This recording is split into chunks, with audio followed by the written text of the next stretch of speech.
Hi, everyone, and welcome to Geeks Speak Louder Than Nerds, a weekly rewatch podcast for TV shows, movies, and who knows, perhaps answering the long-awaited question, will Loki lose all of his skin? My name's Mike Hilty. And I'm Nick Farrow. How you doing today, Nick? I'm doing better. The cough is still here, so sorry about that in advance, but stop making me laugh.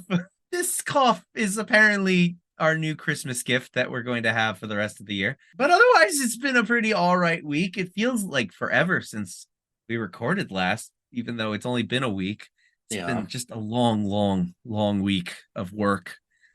But the good news was the week ended on a high. We had the Loki finale, we had the Marvels, and we were treated to a whole bunch of brand new movie trailers and even some TV. I wanted to know, which ones have you seen and what was your favorite? So the main ones that I've seen so far, there's 5 in particular. So my number 5 would be Masters of the Air, the one for Apple that is pretty much their extension of the Pacific and Band of Brothers, except it's for the Air Force during World War II. It's produced by the same team that did the Pacific and Band of Brothers, so I'm excited. Number 4 would probably have to be The Last Airbender. So I just watched Avatar: The Last Airbender this year because in February it celebrated like a 30th or 20th anniversary or something like that. So I had never seen it. What did you think? It's now one of my favorite shows of all time. Like, right? It's so amazing. Good. It's so good. So the live action one, I'm cautiously optimistic about it because Netflix knocked it out of the park with One Piece, but there's also some slight concern. The creators were very involved until they were not. Yeah, and that's my big concern because when you have a beloved property and you have the creators that didn't want to be involved anymore, that is probably a red flag. I just wish that we knew more. Why did they leave because they were like, well, you guys are just doing a shot for shot remake and we don't really think that we need to be here for that. If that's the case, then I don't know if I would really be upset with them for leaving, nor would I be disappointed to watch the show. Like, yes, I'm very big into, do something new if you have something new to do, but also I'm very big into, we want to see it live action like as it is. We don't want you to change it. That's why I really don't like the Harry Potter movies very much because they just change too much and they lost a lot of the story in the changes. I don't want to see that happen again with Airbender because I say again because it already happened once. That's rough, buddy. Yes, I agree with all of that. I did hear, I believe, that it was due to creative differences. So I don't know what that means, but I guess we'll just have to wait and see. It looks beautiful, though. It does. We'll see. My number 3 is Inside Out 2. The reason why it's number 3 and not number 4 is because I love the first Inside Out movie. It is my favorite Pixar movie. And wow. Oh, yeah. I loved it. I thought they swung for the fences with it, and it worked. I don't know how this is going to work, because where did all of these other emotions come from? Hello? Oh my gosh, I'm anxiety. And is Riley the first one to get all of these emotions? I have a theory. She's going through puberty, and all of these new emotions are offsets of the core emotions. So what if during puberty these new emotions show up, and then as one matures the new emotions merge back together with their core emotions, which would then explain why the adults only have the core emotions in the first movie? Because that's bugging me hardcore. How can you have new emotions? We've already established that the parents don't have these other emotions either. Oh my gosh, I'm anxiety. So everyone had the same 5 emotions. Or maybe this is a situation where secretly they're all offshoots of joy. It's one of those things kind of similar to the lesson in the first one, is that you cannot have joy without having sadness. That's true. So, but then aren't they just telling the same story again? And then, like, I don't know. I trust Pete Docter is running this one, so we'll see about that. This was surprising to me because I thought this was going to be number 1, but my number 2 is the Ghostbusters. The second Ghostbusters yes. one. It doesn't give you a whole lot. I don't know where this is gonna go. I like the premise, a frozen ghost, I It's guess. interesting. But that's just it. That was the thing that was, I'm like, is it a ghost or is it like, because the trailer felt more sci-fi than supernatural. Yeah. And I think that's maybe what's throwing me. I love the new cast members they've announced. I love the look. I love the old cast members that are coming back, both old and new old. Yeah, there's something about that trailer that makes me go, Who are you going to call? I don't know. Shockingly, the one that I'm most excited about is the Mean Girls musical. I Me am too. so excited about that because I don't think I've ever told you this. Every Wednesday, I wear pink. Every single Wednesday. I didn't know that because we typically don't record on Wednesdays. We typically don't, but every Wednesday for the last maybe about 5 years, I wear pink for that. And it is at my current job, it is finally starting to catch on. More and more people are starting to wear pink for the movie from 20 years ago. Oh, why? Why would you say something so hurtful? Because that is what my friend said, and I'm just here to share the joy that I felt when she told me that as well. I think the reason Mean Girls is my favorite trailer also because Tina Fey and Tim Meadows are coming back for it. It's not just a brand new cast. It almost feels like they're going to do something quirky with it and special, and it's coming out in February. It's not even that far of a wait, so I don't know, I didn't know it was coming. I am excited about it, and I know that they've had a musical on Broadway. I heard it was good, but I resigned myself that I'm never going to get to see it, so oh well, who cares. But now I can, and I'm very excited. Yes, I'm excited. I'm also excited for some of the new cast members as well, because the girl who plays Regina George, she is in the Sex Lives of College Girls, and she's fantastic. That is so fetch.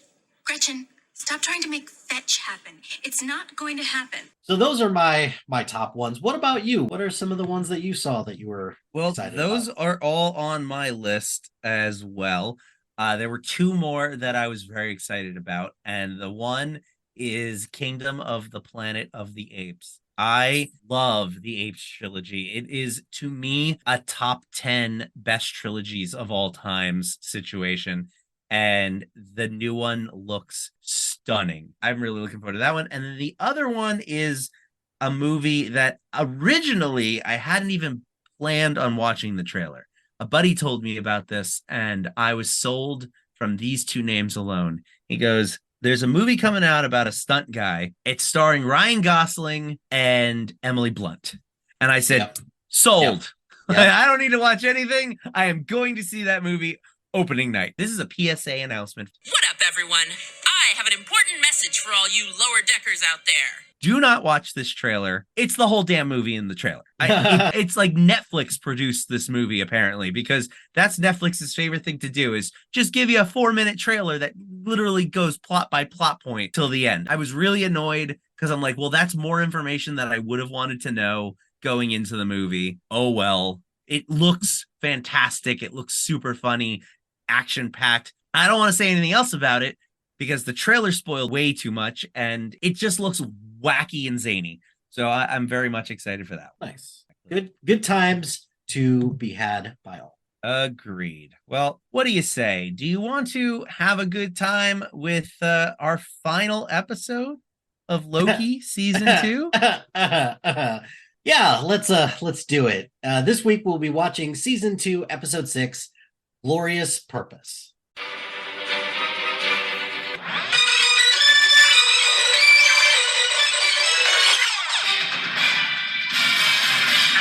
Once upon a time, there was a lovely princess. You must be truly desperate to come to me for help. So we start with the previously on clip that takes us all the way back to the original Avengers movie, where that we're reminded that Loki is burdened with glorious purpose. Hey, that's the title of this. They said the title of the thing.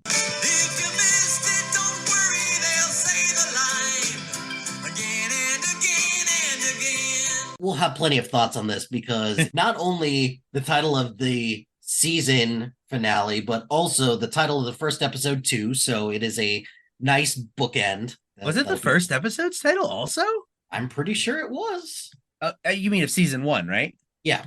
How funny would that be? Glorious Purpose. It was episode 1 and 2. No, I forgot. And I actually think that that's really bad. Like, come on. That's not, you can't name 2 of your episodes in a single show the same thing. Good job, Marvel. Off to a great start. But so we go through season 2's greatest hits and get what feels like 30 minutes of Marvel logos going in reverse. Like an idiot, I thought we just get the Marvel Studios design and that's it. Yeah, no. When it comes to Marvel logos, they just can't help themselves. Although I will say, 800 hours of logos aside, I do want to give them credit where it's due. This Loki theme, from start to finish, is absolute. Every day since it came out, I've been looking on iTunes to see if I can download, but they have not yet released part 2 for the season. I love this song. The music by Natalie Holt is just so fire. She is amazing.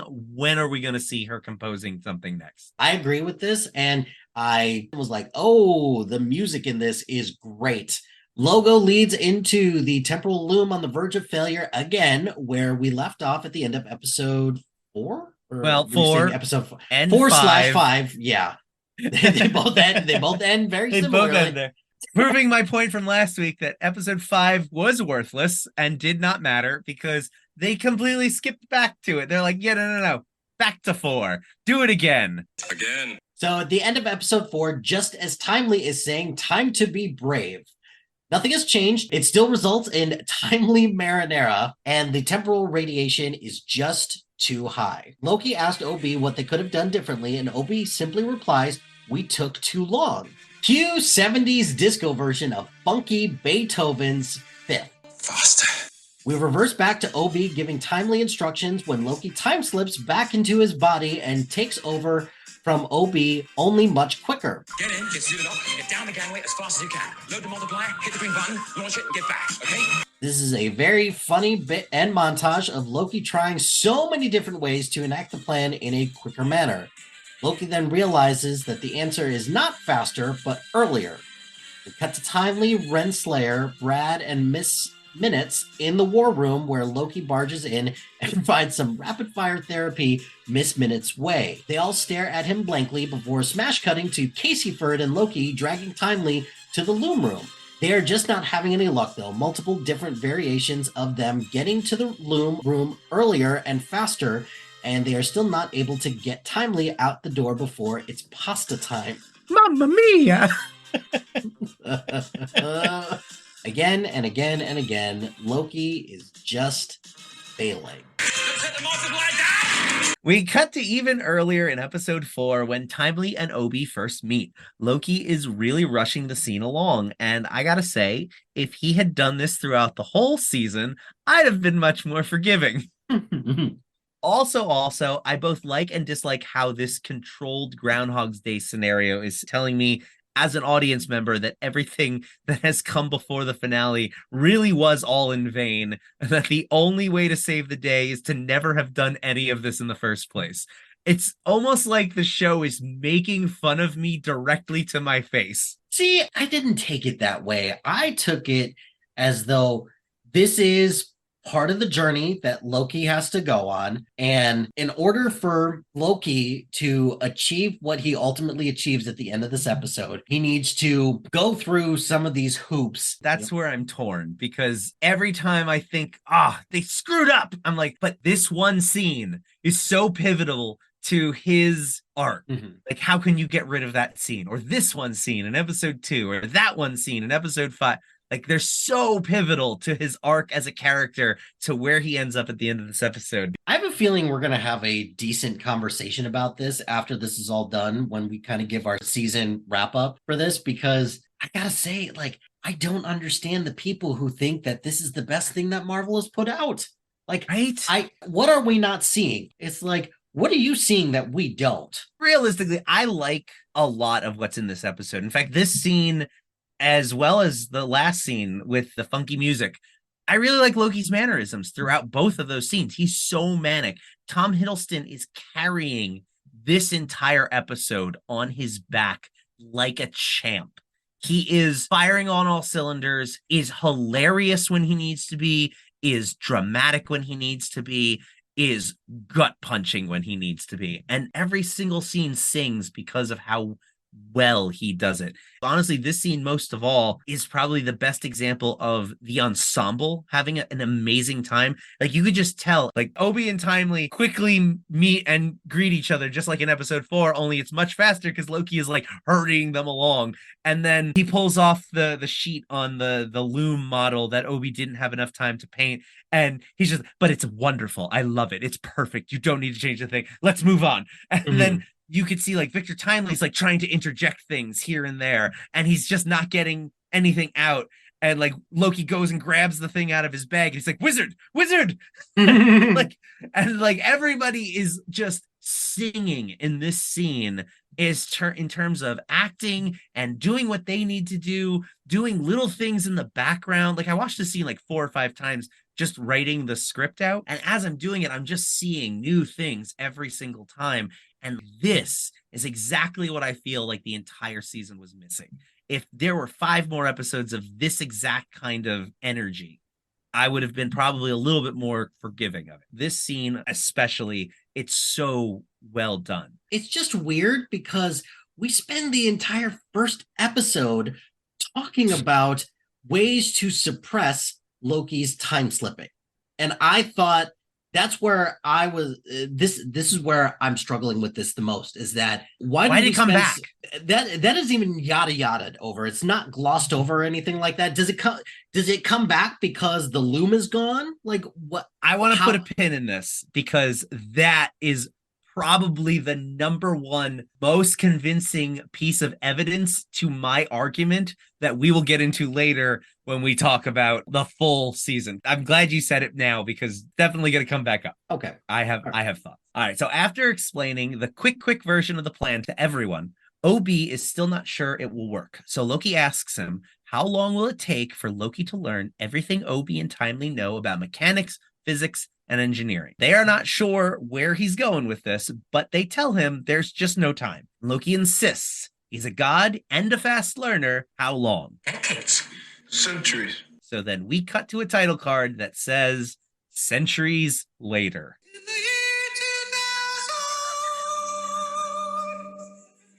When I first saw that, the only thing that pops in my head is there have been a lot of theories about that with like Groundhog Day. Like, how long was he in that before? How long was he in the loop? It had to have been like a certain number of thousands of years. We could have been trapped here for hours, days, maybe years. To have perfected the number of things that he perfected. That is crazy. Mechanics, engineering, and physics. Physics is probably the one that took the long. Probably. The gang is now quickly rushed into the loom room as Caseyford is trying to figure out how Loki is suddenly so good at engineering, suggesting that OB should test the throughput multiplier first. Loki tells him no need, it's perfect. They run over to the head scanner and Loki shows Timely how it works and has him put his head in it. He then gives Timely the very, very, very fast version. Whatever you do not set the multiplier down. I will roll off the gangway. As Timely is getting his suit on, Loki very quickly throws a bunch of technobabble at Caseyford and Obi, explaining how everything is going to work. They are going to make the rings of the loom bigger so it can accommodate for more branches. Mobius, who is also in this episode, regardless of the writers forgetting, starts to tease Obi that Loki is coming for his job, and Loki finishes his sentence for him. They really have failed at this millions of times. Mobius, incredibly weirded out, asks Loki, what the hell? And Loki just tells him, trust me. If Tom Hiddleston says, trust me, be like, yes, sir. I'd trust him. Absolutely. Oh, captain, my captain. Timely is now ready, but is concerned that this all feels a bit rushed. Loki tells him, only for you, remember, if you stop, you die. Timely starts down the gangway and is not turning into any kind of pasta. Not spaghetti, not linguine, not even penne. He's just doing pretty good. Loki and team are watching from the window as Loki talks to Timely through the microphone. Hey, Brave. So brave. The radiation is bad, but Timely is able to make his way slow and steady. He finally makes it. When he gets there, he kneels to take a second and starts to put the multiplier down. Do not put the multiplier down. It will roll off the gangway. I want to know how many times that he put the multiplier down and it rolled off the gangway. A dozen, 100. It's impossible to tell. For it to happen at the very end as Right. well, that's probably the part that stings the most. I love Hiddleston all through this scene as he's talking into the microphone very quietly. You're doing great. You're doing great. Just keep going. No, don't do that. Don't do that. Do that. He's so funny. I want to see the outtakes where Hiddleston just tries a couple things. Classically trained Shakespearean thespian. He did that in one take. Oh, I'm sure. Yeah. Fun fact, they actually did this entire first scene as a one shot and they digitally added in the cuts. He recovers and inserts the multiplier into the launcher and fires. The throughput multiplier hits the loom directly and something starts to happen. Loki calls Timely back and is starting to celebrate. It's going to work this time. Timely makes it back and they all start cheering. They did it! It's working! Until it's not. Unfortunately for Loki, it may have been centuries for him, but it's only been 14 minutes for us, which means there's still a half an hour left of the show. OB says that the readings are still all off. It turns out that they didn't take infinity into consideration in terms of scaling. Amateurs. Right? The multiverse is infinite. There are too many branches, and there always will be too many branches. Scaling for infinity is like trying to divide by 0. Imagine that you have 0 cookies and you split them evenly among 0 friends. How many cookies does each person get? See, it doesn't make sense. And Cookie Monster is sad that there are no cookies, and you are sad that you have no friends. Loki realizes that the loom will always fail. Sylvie then realized that as soon as the timelines start branching, that it was doomed to happen. As everyone is standing at the window watching the loom overload and start to once again explode, wiping out the TVA with it, Loki realizes that there is only one place left to go in order to fix everything. We then cut to Sylvie taking a slice at He Who Remains and Loki getting in her way. That's right. We are back in the season 1 finale where Loki time slips back into his past self and tries to once again reason with Sylvie as why they should not kill He Who Remains. He tries to tell her what's been happening. He tries to convince her that everything has just been getting worse. I know this sounds strange. I've seen it. I know it. Sylvie is not able to believe him, though. She still thinks that he's been seduced by a throne. The last thing I want is a throne. This is the moment right here that I hope everyone was paying attention to, because when we get to the end, that's the holy shit moment. For me, when he said that, that was like, oh my God, they did it. They actually did it. You crazy son of a bitch, you did. When Loki says that he doesn't want a throne, this is the first time he's ever said it on screen, and it's true. Mm-hmm. He's changed for the better. This is the culmination of his arc. Although we haven't quite gotten there yet in the episode, but this is the first step into where we end up at the end of the episode, and it's what makes this episode so great. I agree. Hiddleston just sells it. It is in this episode. I am really starting to think that Hiddleston really is the best Marvel has. We'll get to it a little bit with the end. Where it leads, it's good stuff. But in addition to Hiddleston being the best, he is just giving it his all. So Sylvie tells him that if Loki wants her to stop, he'll have to kill her. We then get another montage of Loki and Sylvie fighting over and over and over again. Every time Sylvie says, "You'll have to kill me," and every time Loki doesn't, He Who Remains gets stabbed. See you soon. Finally, after what I can only assume is hundreds of, if not thousands of times, A dozen, 100. It's impossible to tell. Loki looks at He Who Remains and asks, "Why don't you ever fight back?" This sparks He Who Remains to grab his little time doohickey and pauses Sylvie. He Who Remains asks Loki, "What, you haven't figured out how to stop time all by yourself yet?" It's almost like this is what he's been waiting for. He asks Loki, how many times has it been for you? This isn't the first time we've had this conversation. Loki asks, how did you know? And He Who Remains admits that he knows about the time slipping, and in a classic Loki season 2 writer fashion, that is all the explanation we will get. He Who Remains just quote unquote gave him the ability. Fine. Sure. Yeah. That makes, okay. Whatever. Let's do that. Thanks, guys. That's fine. We'll just don't worry about it, nerd. Go ahead and accept it, sheep. Seriously, like it's one of the things that just drives me nuts. But whatever, we'll get to it later. Yeah. So He Who Remains admits to Loki his quote unquote evil plan. He wasn't just going to sit back and let Sylvie kill him. He needed Loki to think that there was a way to save the day, but he could tell this is a lot for Loki to take in. I get it. So why don't you just go through this a couple thousand more times, get your bearings, and then you just let me know, okay, when you're ready to have a conversation.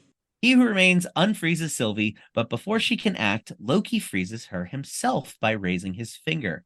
Loki asks He Who Remains, and what makes you think this is the first time we've had this conversation? You mean we could have come into this room, sat at this table, and had this conversation a dozen times already? I'm not a huge fan of the fact that we have to be told. It's like, oh, what makes you think this is the first conversation? Like, how are we supposed to know that this isn't? So a little bit of, hey, maybe give some indication. This is like an Edge of Tomorrow moment where I appreciate that Tom Cruise tells the general that he's had this conversation with him before, but also I got to see them screwing up a couple times to get there first. Like they didn't give us that here.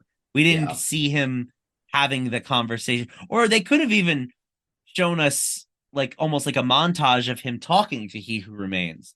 But I can understand with the way the time management of this season, I'm not really surprised that we didn't get more, but kind of works as it is. You don't want to break up this conversation. I also really want to know how long this took. We could have been trapped here for hours, days, maybe years. They gave us a centuries later thing for the loom. Did it also take him centuries to figure this out, or did it take him quicker because this doesn't really have anything to do with engineering or physics or anything like that? This is just a simple, I just need to think a little bit differently from this. And did he at any point leave this? Because he could time slip to anywhere. Did he ever go back and try and do the loom again? All right, I'm just getting nowhere fighting Sylvie. Let's go try the loom a few more times. The assumption is no, I guess, but like it could have. I don't know. I feel like this could have been an entire episode 5. Like, him going through all of these scenarios. I could see where it could get repetitive and not be as interesting, but like I almost feel like you could work in everything you needed to work in. Again, we're getting ahead of ourselves. I'm literally just champing at the bit to talk about my big theory as to what happened with this season. So, yeah, we'll get there. Go ahead. He Who Remains is very impressed. He tells Loki that between him and Sylvie, Loki's his favorite. He Who Remains, already aware of the problems they've been having with the loom and their scaling, explains that the temporal loom is just a failsafe. It was designed to delete the extra branches automatically, and that the destruction of the TVA is just collateral damage. Its one job is to protect the sacred timeline. He needed Loki to understand that he only has 2 options. Let Sylvie kill He Who Remains and the TVA go boom, or work with He Who Remains to keep the status quo, protect the TVA and the sacred timeline. That's it. No other solutions. Loki just sits there, and then in an amazing moment of the show voicing my own feelings of the last 4 episodes, Loki says, "What a waste of time." He Who Remains continues. The Kang variants are out there, and there's nothing Loki can do to stop them. I won't stop. Doesn't matter. Never stopped me before. I know, champ. Loki realizes that He Who Remains is right, but he is the god of mischief, and breaking the rules is his whole thing. So He Who Remains gave him 2 options, but he can make a third. He just needs to figure out what that third option is. To start, he's going to let the loom explode. I feel like this kind of takes He Who Remains a little off guard because he then kind of tries to double down and is like, no, that's not an option. You can't do that because if you do that, it'll just lead to another multiversal war where everything is eventually destroyed, including the sacred timeline. He tells Loki that every moment of peace that he's ever experienced was because He Who Remains was there to keep watch. Loki tells him he understands and that he'll find another way. He Who Remains then turns Sylvie back on and once more offers Loki his ultimatum. Let Sylvie kill him or kill Sylvie and help He Who Remains save what they can. I feel like this scene is proof. This is why you keep Jonathan Majors around, because I thought I thought this was fantastic. The Victor Timely stuff does not work for me. It just doesn't. Like, there were some scenes when he's not talking so slow and he's semi-normal, I guess. Like, this episode, I think, was the only episode where Timely worked because he was a background character just trying to interject a few things. That was it. I thought that Jonathan Majors was awesome in this part, and him and Hiddleston had some great back and forth between them. And this is why I don't think Marvel should abandon course just yet. I mean, there's only one reason to abandon course, and the verdict will be given soon. Yeah. So, but this just means also is that I don't think they should abandon course. If Marvel wants to fire him, then fire him. Like, that's different. I think at that point you recast him. If there is a perfect way that you could spin this, this is a variant. Whatever. It's fine. Yeah. It's fine. Well, I honestly think the variant thing doesn't play anymore because of that end credit scene for Ant-Man. Because it's like, well, we actually just saw 1 million variants and they all have his face. Not all of them. They could say like, oh, that's one half, and then you have the second half. They look like this other guy. It's bullshit, but it's a way to explain it away. On this line of thinking, I heard a theory of what they could do, and I actually kind of like it. If they don't stick with Kang, they could kind of rewrite it to be that the outcome of this episode resolves the Kang problem. TVA's taking care of him. No longer an issue. Like, sure, he might pop up from time to time. It would be a one-off. Everything's fine. Like, they kind of have an out if they want it. I don't want them to take it, but they have that out. And it wouldn't necessarily not make sense. It would just be frustrating for everyone who's been sitting here going, we're waiting. When are we going to get more of this? But we then cut to season 1, episode 1, where Mobius is interrogating Loki. Loki time slips into his past self and tells Mobius he knows why he's here. He tells Mobius that he wants to know what makes Loki tick, why he does what he does. Burdened with glorious purpose. My life is a waste of time. Loki tells him, I need your help. How do you choose who lives and who dies? Mobius tells him that it's not a matter of choosing, it's simply preserving the proper flow of time. The timekeepers do the choosing. Loki then asks, what comfort is that? Mobius tells him, you're not going to find comfort at the TVA.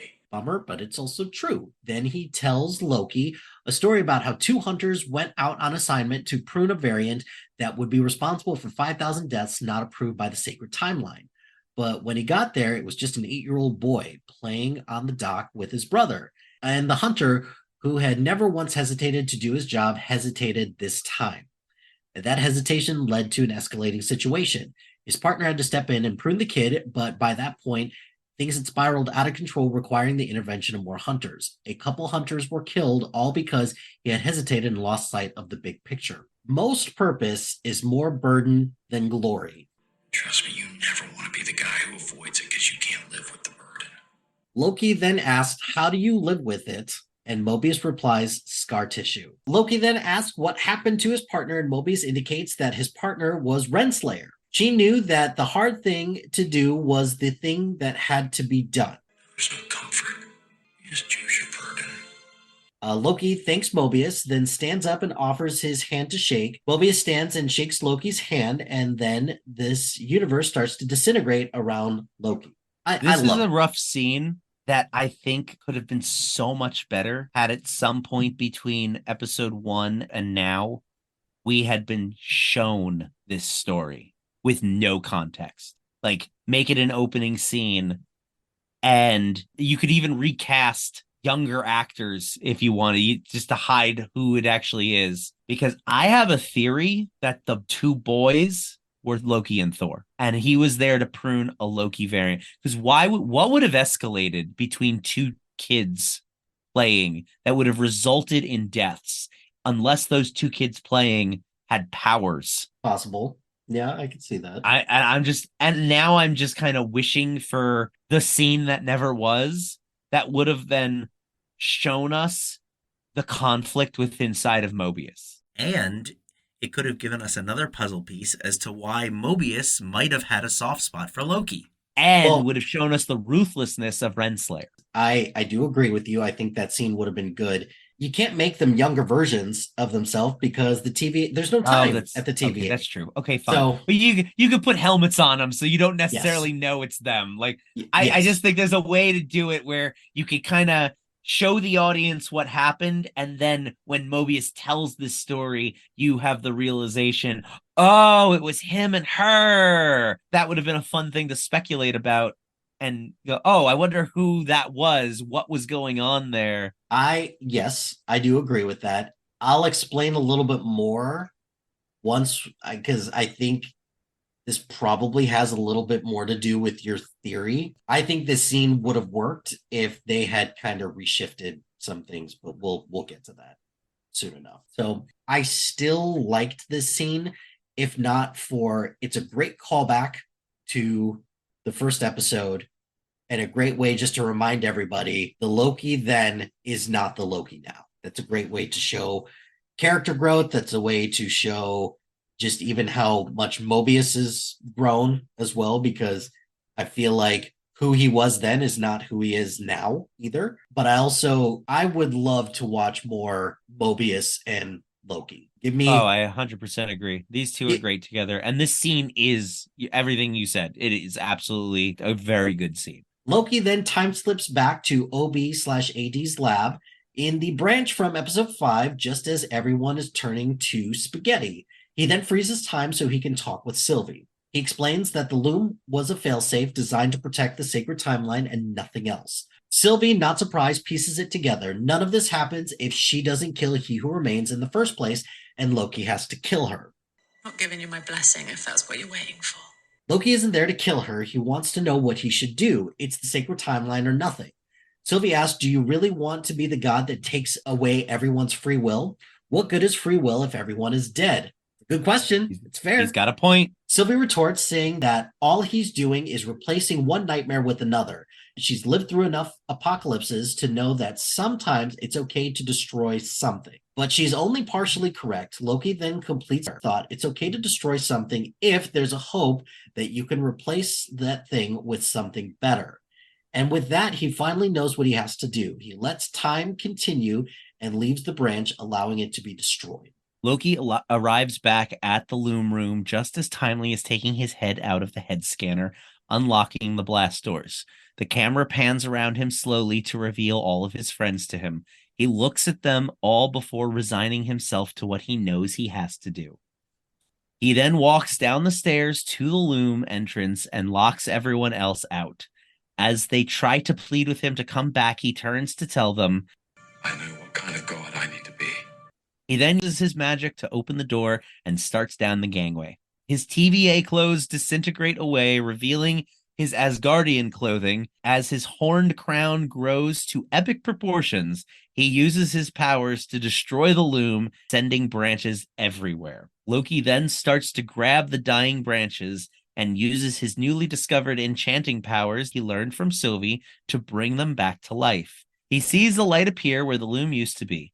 And before he starts ascending the staircase that has formed leading to the light, he turns to take one last look at his friends who are still watching from the loom room. He starts to make his way up the stairs, and the camera lingers on his new kicks, a very sensible pair of loafers without socks in a way that only Loki could pull off. And he starts grabbing more and more branches as he makes his way through the strands of time. His cape has now become connected to the branches as well. Every time he touches one, it glows to life with a green aura. He gets closer to the top.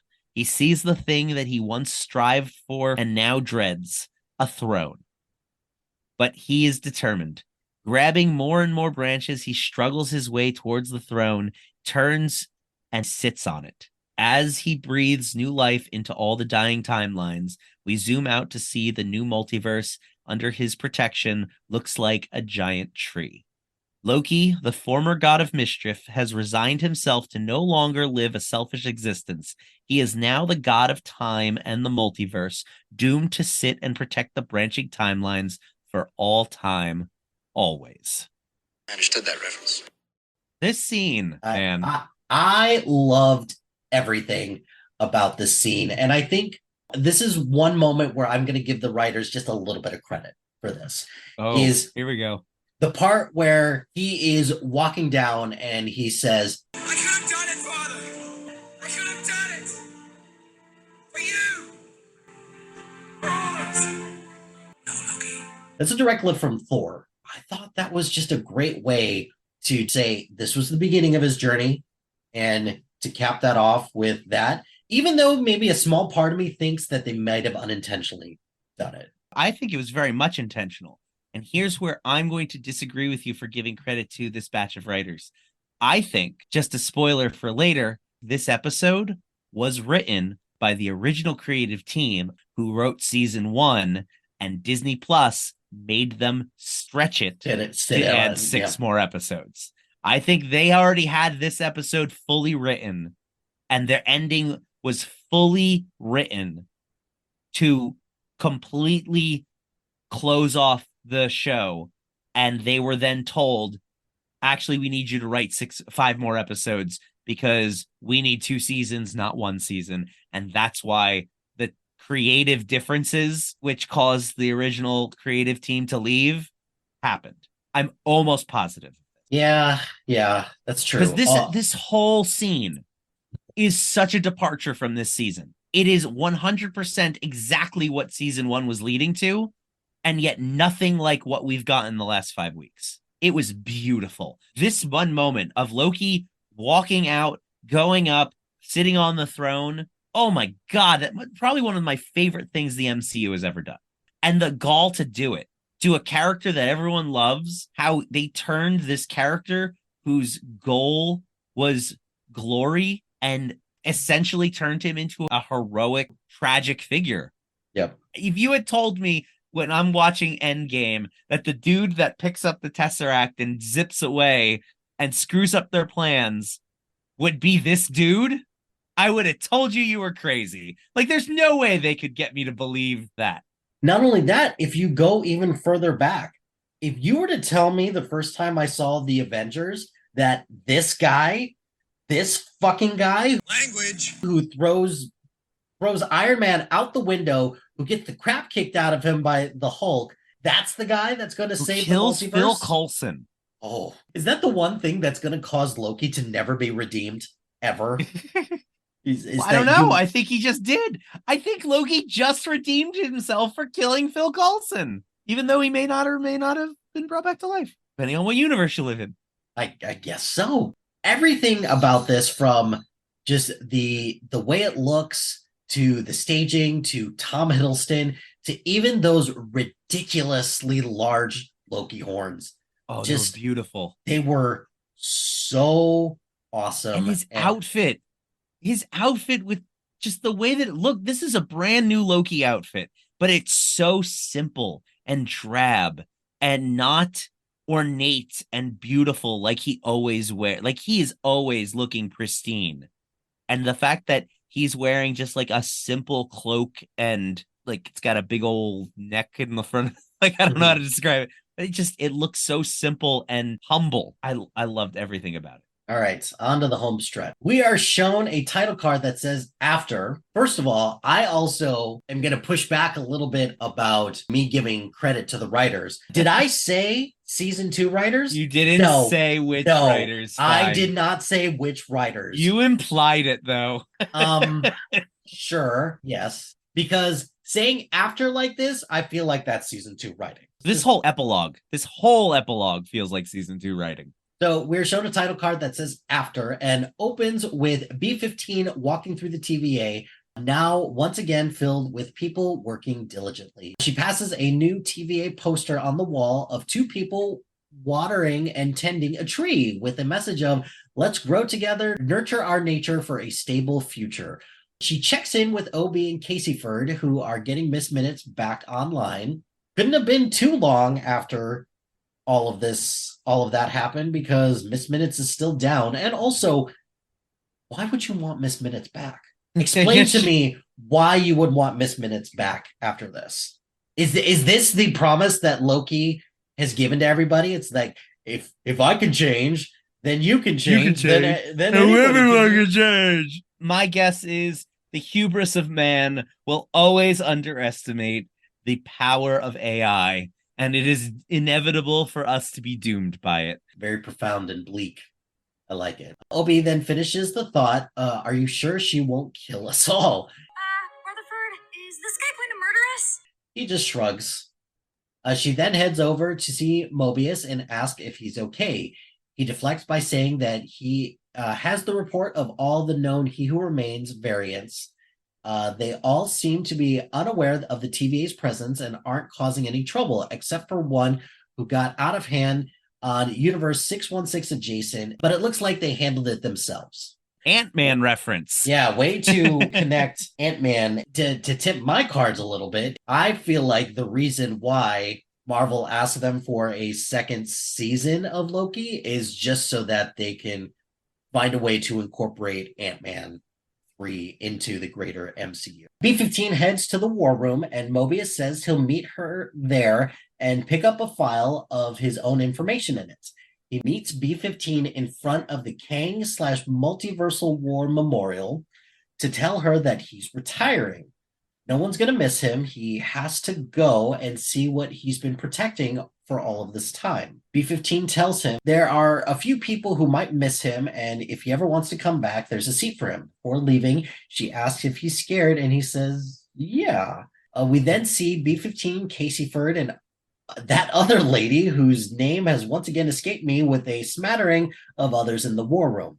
Gamble. Was that it? I forgot, and I didn't care to look it up. It is, because the last time that I saw her, I had to look it up because I didn't remember who it was, and it couldn't have been Docs because Docs is in a box. Docs is in a box. So couldn't have been her.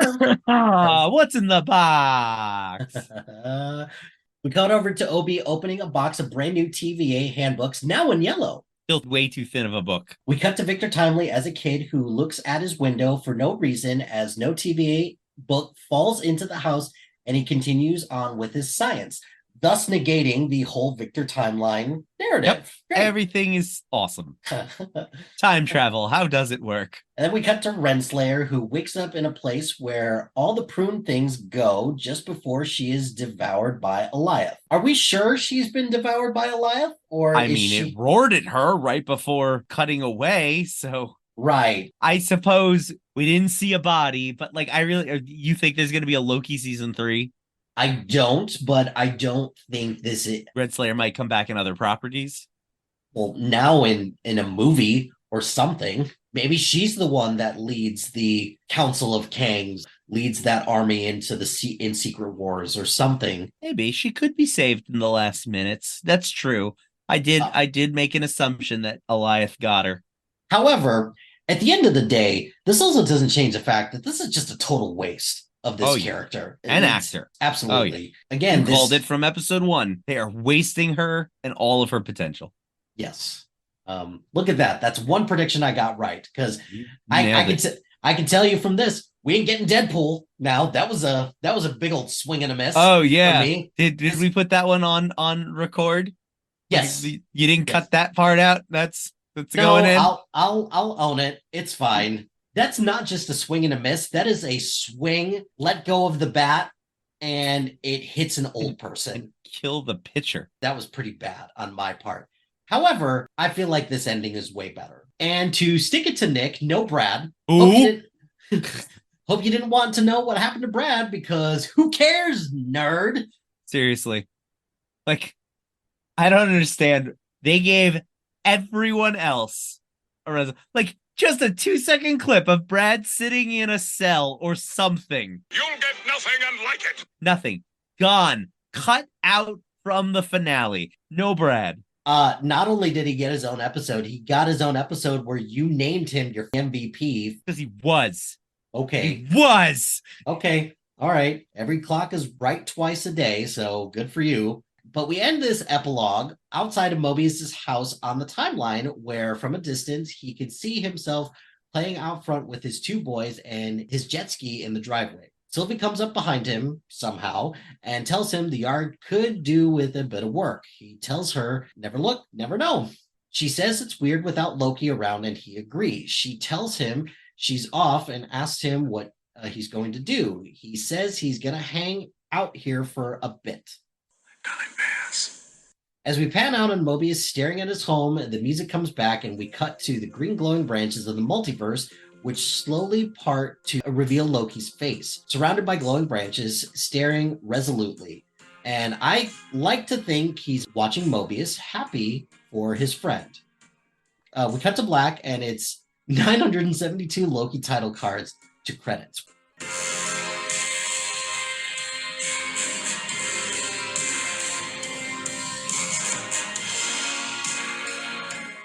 Nick, did you like this episode? I will just say I did like this episode. After rewatching it a couple times, even the beginning part grew on me. Although the first time I watched it, the beginning part annoyed me because I'm like, what are we doing here? You guys are it's just over and over and over again. Like, I feel like you're rushing because you wasted 4 other episodes. But it really does play very funny and very well.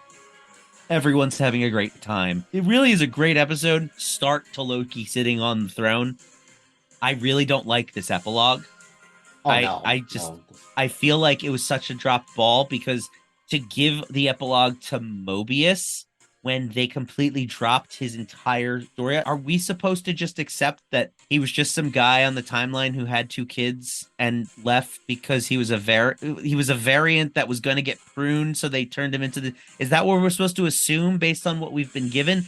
And if so, why is this scene in any way supposed to be emotional or like touching or poignant or anything? Like, I truly loved how they ended with Loki. Like, it really did feel like he was watching Mobius and happy that his friend is now getting to like live a life. But like, as an audience member, I don't know anything about Mobius still, because the show failed to in any way spend time with him. They asked their questions in season 1, and I was hoping to get answers in season 2. And the only answer they gave me was in episode 5, which was a branched timeline. It didn't seem to matter. And it was just a really lackluster answer to the question. I think it ultimately feels like Mobius got done a little dirty. Like, I feel like Owen Wilson got left behind. If you think about it, the last time we spent with Mobius, the character we know, was 2 weeks ago in episode 4. The last time we got any real interaction with him and Loki was episode 3. And I remember in episode 4, I had even mentioned, like, I really hope we see some backstory. I was so unsatisfied with what they gave us in 5, because inevitably those weren't their backstories. Those were variants that eventually just turned to spaghetti, get erased, and then resets back to where we were in 4 anyway. So like, it ultimately felt hollow and just disappointing. And I really was hoping to see more from Mobius as a character. I had hoped to start this out with positives, but I guess I went to negative. I mean, I already said most of what I loved about the episode. This episode is what we've been missing from the entire season from my perspective. I love the Groundhog's Day stuff. I love Loki talking to Timely, the He Who Remains scene. When it all boils down to it, this episode is the perfect culmination of Loki's arc from season 1. I love how Loki's ending is the throne that he wanted, that he no longer wants, but takes because he has to. It makes him both heroic and tragic, and I can't wait to see him again when, in my bold prediction, he will appear in either Avengers Kang or Secret Wars. They will inevitably end up at his throne, see him there, and he will have to explain what we as audience members probably already know, but he will come back. This throne will appear. The Avengers will be standing around him. That's my big prediction. I really think this was an 8 to 10 episode season that they then added That more to. That Disney they Plus split got greedy with. Yeah.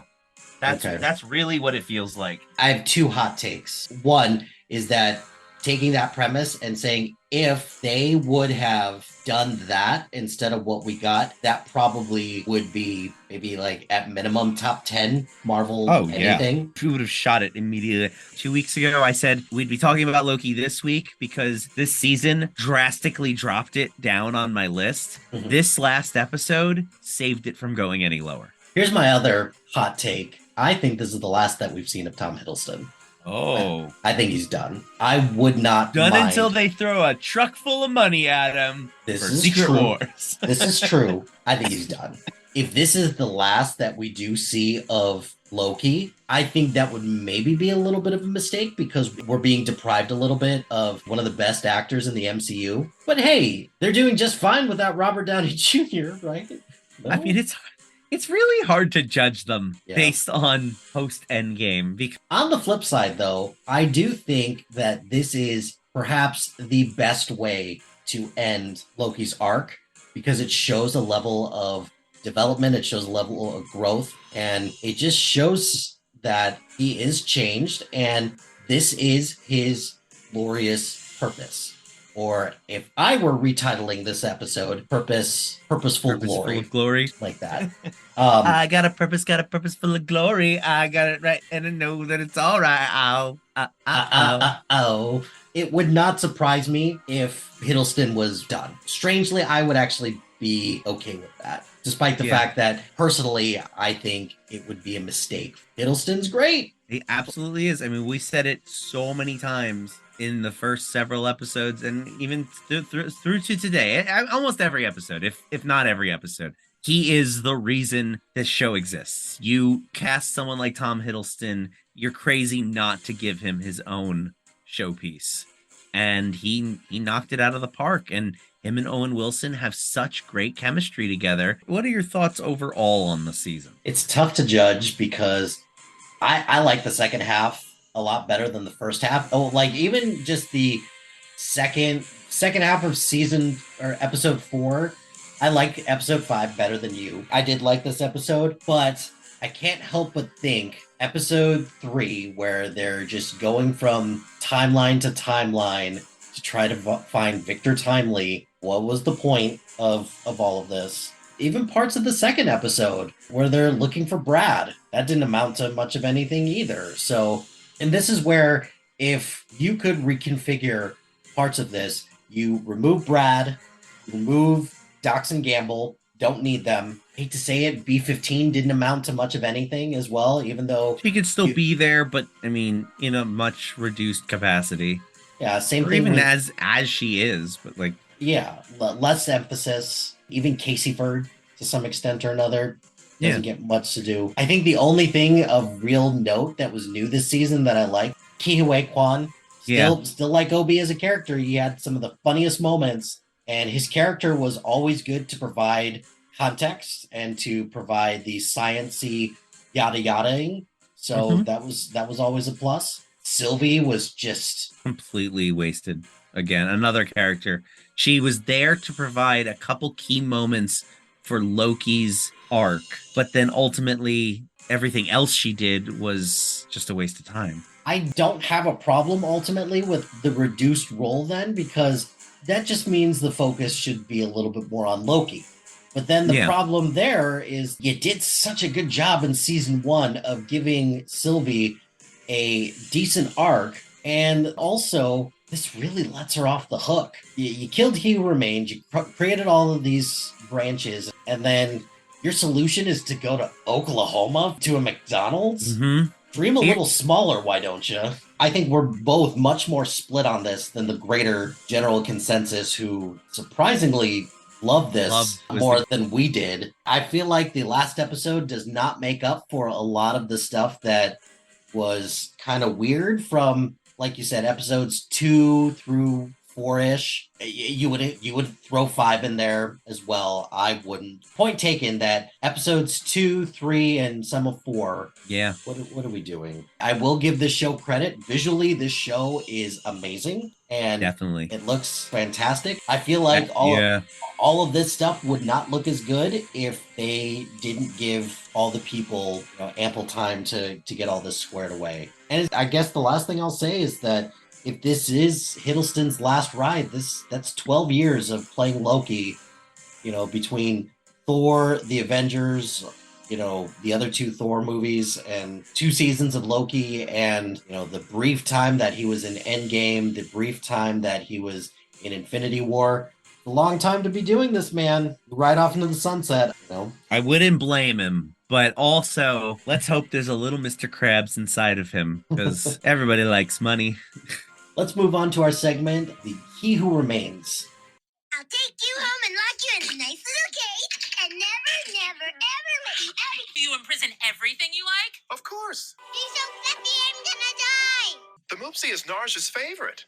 Oopsie. In this segment, we pick a character from the episode / season who you would go with past Alaya to get to the Citadel of Time. So, Nick, who is your He Who Remains? I think it's pretty obvious this episode who the He Who Remains should be. It's Brad! Obviously. It's Loki. It is by far his episode. This is Tom Hiddleston's episode to shine, to carry, to stick the landing. He's my He Who Remains. For the season, I don't want to give it to Loki again, but I think I'm going to give it to Ouroboros, because at the end of the day, he was the one thing that was new for season 2 that stood out in every episode he was in as being just a delight. Even though Hiddleston and Owen Wilson did the heavy lifting for this season, it was Ke Huy Quan who was the joy amongst the sorrow throughout my tenure of these last 6 weeks. Ouroboros. OB. What about you? My He Who Remains for the entire season is Loki, because it's the obvious pick. But that's the name of the show. I know, it's so weird. But my He Who Remains for this is He Who Remains. And oh, yeah, that's a good one, actually. The whole thing at the Citadel of Time, when Loki is trying to figure out how he can prevent all of this from happening, and the conversations that him and Loki have are just great. If you could show someone, it's like, hey, show me what it's like for 2 people to play chess without having them play chess, show them that scene.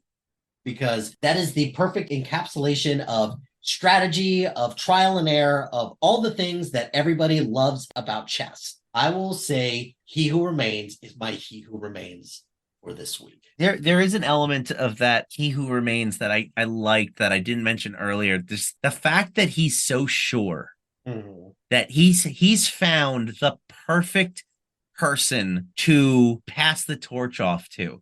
He found this guy who's selfish enough that he would never do this third thing. He will either kill Sylvie and join him by his side, fulfill your destiny, or he will do the other thing that will eventually lead him to realizing that he has to kill Sylvie and join him by his side. He Who Remains never in a million years thought that Loki would be the one to make the sacrificial play and crawl over the wires and let the other guy crawl on him. You see that? I see what I did there? I understood that reference. I really like how Loki was able to play him. And you're right. That's a chess match move right there. Loki was able to outwit He Who Remains. That's going to do it for He Who Remains. Let's move on to our next segment, the Sacred Timeline. You know, my pep always said, if you want to do something right, you make a list. He's making a list. I'll put it on the list. It's quite an impressive list. Thank you. In this segment, Nick and I are going to do the impossible task of ranking our favorite MCU movies. We will then collectively rank them in one unified list. No branches, no variants. Only the MCU proper. So today we will be ranking 9 through 1. We're finally here. And the next episode, we will be figuring out our joint list together. So Nick, what is your number 9? My number 9 is Shang-Chi. I love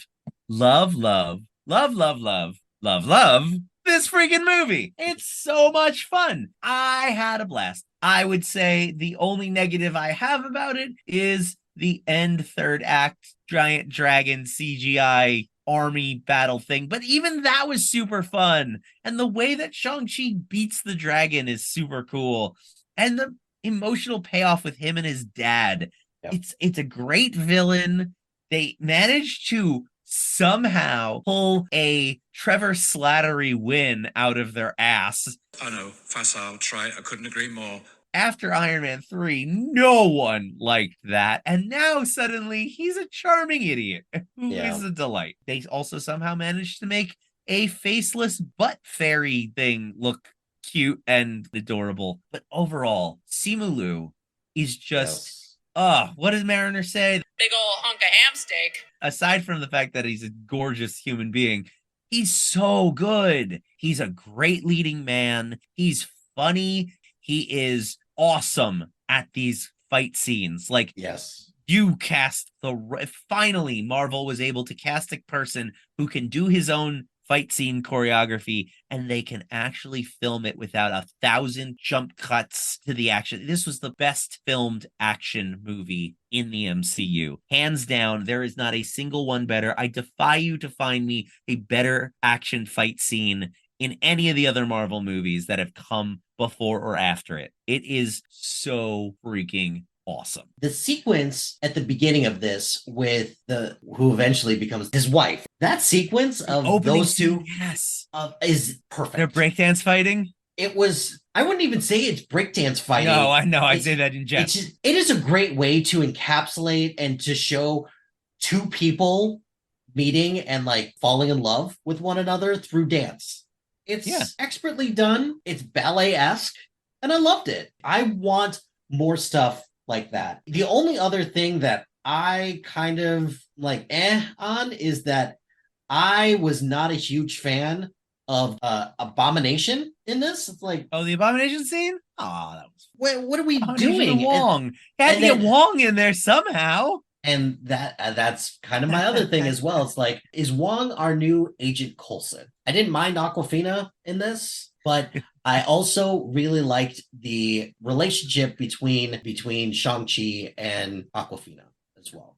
And representation matters, and this is one that was really great. It is wild, absolutely wild to me that we have not seen him since. We should already have Shang-Chi 2 at this point. His movie came out in 2021. It's been 2 years. An announcement of the second movie would be nice. Also, Michelle Yeoh, my Star Trek homie, Captain and Emperor Jojo, is amazing. I love Michelle Yeoh. Your instincts are correct. My number 9 is No Way Home. And oh, that's super high. Okay. It's a lot higher than yours. So honestly, No Way Home was higher for me for a while. And then thinking back to all the criticism that I laid at Avengers Endgame, I gotta take No Way Home to task a little bit for that. For me, I think what I like about No Way Home is this is the way that you try to incorporate other people from various timelines, and it still works. I thought Andrew Garfield stole this movie. Absolutely Agreed. Stole this movie. There's just so many moments for him. Like the moment where he flicks off his mask at Lola's house or whatever, the theater audibly gasped. Why'd you do that? I was trying to see if you have the tingle thing. I have the tingle thing, just not for bread. Can you not throw the bread again? That's when I looked at everybody and was like, where the hell have you all been?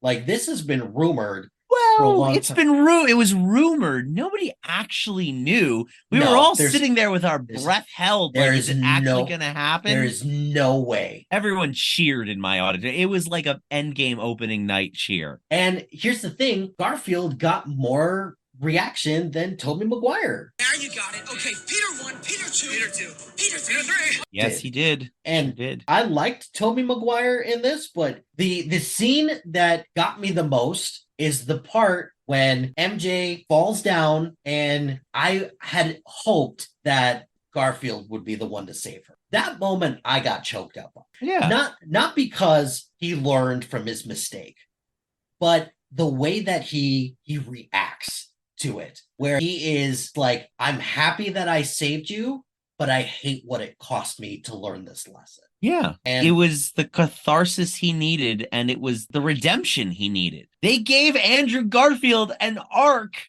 in No Way Home, and it wasn't even his movie. Like, that's how great he was in it. Yeah. It's one of my only positives of that movie is I love what they did for him. Crawl around. Crawl around? Yes.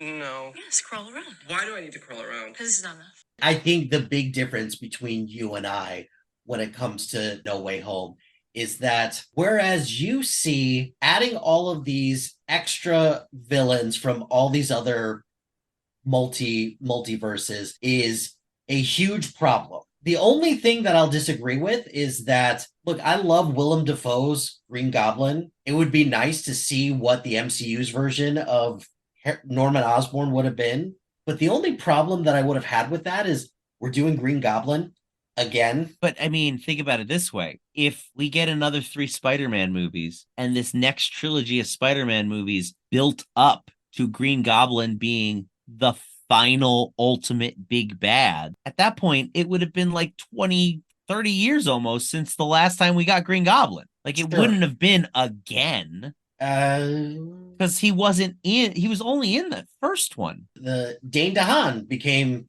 a weird version of Green Goblin. All right, fine. That one's on me. I forgot about Dane DeHaan's Green Goblin. No offense. Did get Green Goblin again. That's completely fair, but I'm more okay. Like, I thought Willem Dafoe was great in this. That scene where Peter's punching his face off and his smile is only getting more and more maniacal. That's some Joker stuff. How right there. did he not get? I mean, I know how he didn't get. Like, he should have received some awards consideration with that performance. He was phenomenal in this movie. Like, even the Doc Ock part, which I'm a big fan of Raimi's version of Doc Ock, but I don't know. I would have been fine if they would have gotten another crack at Doc Ock. I did not like the Venom stinger at the end. I was not a huge fan of that because they're both on a collision course with one another at this point. I laughed at it. I feel like they did it just to get the symbiote, the piece of the symbiote to stay behind because they showed. Yeah. But again, breaking their own rules, that doesn't make any sense because he sent back all the people that knew and the symbiote knew. So therefore, that little piece should have also zapped back. But whatever. Movie's got a movie, I guess. The Daredevil cameo, I did like. It made sense. I'm okay with this version of Peter Parker getting another version of with great power comes great responsibility. I thought I didn't think they had the stones to kill Aunt May. Because now Peter's alone. Like, just straight up alone. And now he's even more alone because everybody now doesn't know who this guy is. First of all, that spell is bullshit. Like, it's a total ridiculous spell. Sure is. But this is going to be the thing that would probably cause it to become lower on my list is how the MCU finds a way around this in the future is going to inform a lot. When will people wake up and realize that everywhere Spider-Man goes, chaos and calamity ensue? J. Jonah Jameson reporting. What's your number 8?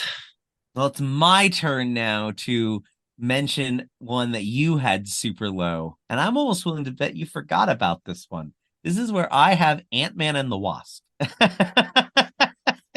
which you had low, all the way down at an absolutely ridiculous placing of 42. Yep. Okay, sell it to me. Go ahead, because this is probably our biggest disparity. It is. This is the one that's going to be the hardest one to place on this joint list. The reason I have it so high is because I truly believe this is the funniest MCU movie. It is truly a comedy thing. Comedy is subjective. Everybody knows this. You laugh at things. I laugh at things. We laugh at different things. And in this case, I laughed my ass off all the way through this movie. And every subsequent time I have watched it. Paul Rudd gets me. He just gets me so much. But not even just Paul Rudd. His buddies. The dude whose name I can't pronounce. David You know, Yes, that guy. That guy Yes. who they, for some reason, didn't bring back for the freaking third movie, and they just had him voice that weird holes guy.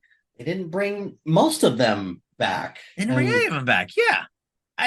Luis. Oh my God. I, to this day, when people ask my daughter a question and she goes off, I look at them and I go, you put a nickel in, you got to let the whole song play. Because that is one of the funniest lines I've ever heard in my life. We use an Ant-Man and the Wasp quote in our list making segment because my pap always said, you got to do something, you make a list. Like everything that Paul Rudd says in this movie is just so funny. What's it like out there? Do people still dance? Are food trucks still a thing? And the fact that they leaned into the goofy just tripled it for me. It's everything that I didn't get out of Ant-Man 1. They didn't want people to think this was ridiculous because I remember at the time they were concerned that no one was going to take Ant-Man seriously. And then Ant-Man 2, they didn't take him seriously. And it just worked so much better. The Matchbox car, the freaking building. And then in the building, it's like Honey, I Shrunk the Kids. And they're using giant versions of everything to run the place. The ants. Honestly, the only negative I have about the movie is the ghost stuff. I think it works and it serves its purpose, but it is ultimately it's just a small part to it's just it's in a different movie. It's from a different movie. That's all. That whole ghost arc doesn't belong. You got away with it this time, Scott, but I'll be seeing you again. Where? Huh? Where will you be seeing me again? Randall Park is so funny in this movie, and he's doing a thing that in most movies I hate. Like, in general, I'll see, like, the next time you do something bad, I'll be there. Oh, catch you. You'll be watching in that way. To thought you were inviting me somewhere. I hate it when there's just this random guy who's just he's a comedian or he's funny in real life, and so they just let him riff. And in this, it totally works because Randall Park is so damn endearing and he's so funny. Why would I do that? That's what I was wondering. Why would you do that? Like a party or like dinner or something? I don't know. I thought you were planned the evening. No, I meant to like arrest you. I'll arrest you later again. Take it easy. Okay. And him and Paul Rudd have such a great chemistry together. The whole close-up magic thing just slays me every time. Every time I watch this movie, I laugh my butt off. And I can't bring myself to drop it any lower. You sure as hell are not getting this at number 8 on our joint list. Well, I know you like No Way Home a whole lot, so I think I have some leverage. Oh, okay. Leverage. All right, cool. One thing that I will agree with you on this is that Randall Park's character is great, and the close-up magic thing pays off in WandaVision. Did you want to grab dinner or something? I mean, what's your number 8? My number 8, Shang-Chi. If different is the barometer that kind of we measure a lot of this stuff on, this, yes, it is rightfully so that this should be in the top 10 because it is different. And that is good. So what's your number 7? This is where I have Guardians of the Galaxy Volume 3. I really love this movie. It's actually currently my number 1 movie of this year. It is just so much fun. It's funny.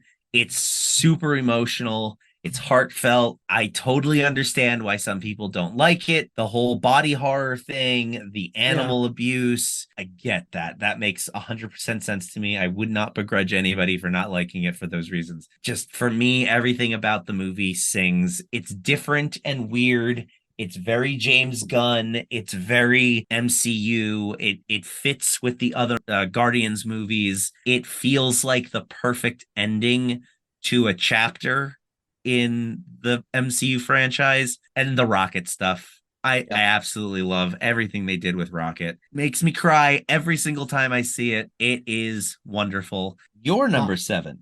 My number 7 is Thor Ragnarok. I think this is up there with the MCU's funniest. It definitely has a lot of its funny moments.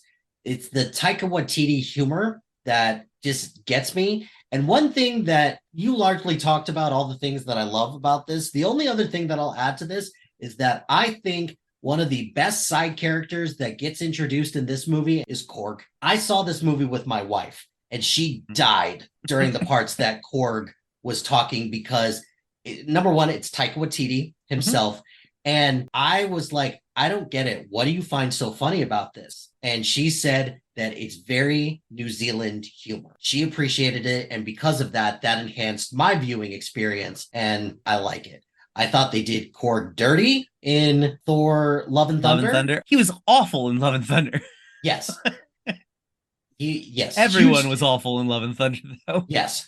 But I thought he was a great side character in this. Even had like a cool moment in Endgame as well. Like when Korg enters in Endgame, it was like, oh, this is cool. I agree with you. I think it's the second funniest movie in Marvel. Oh, okay. It's the second. I'm number 1.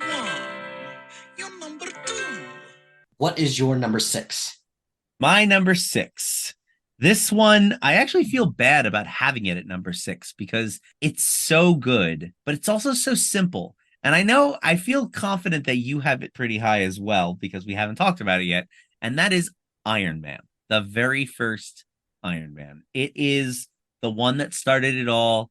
It is like pretty much a perfect movie. I said in my Letterboxd review of the Marvels that I feel like the Marvels turned out good by accident because they made a short, fun movie that is an adventure that gets to the point, but maybe they got lucky. I think they need to do it on purpose, and I think Iron Man is them doing it on purpose. They made a short, fun, breezy movie that has enough heart and a powerful punch emotionally at certain scenes, but also is super energetic and funny. And it's the reason that we're even talking about all of this today. And like I said, having it at 6 feels even still too low. I will always have it up there. It's probably solidified at number 6 for me. I don't think I'll ever put anything above it or below it. And if I do put something above it, I'll probably bump Endgame down. Tony Stark was able to build this in a cave with a bunch of scraps. My number 6 is Black Panther.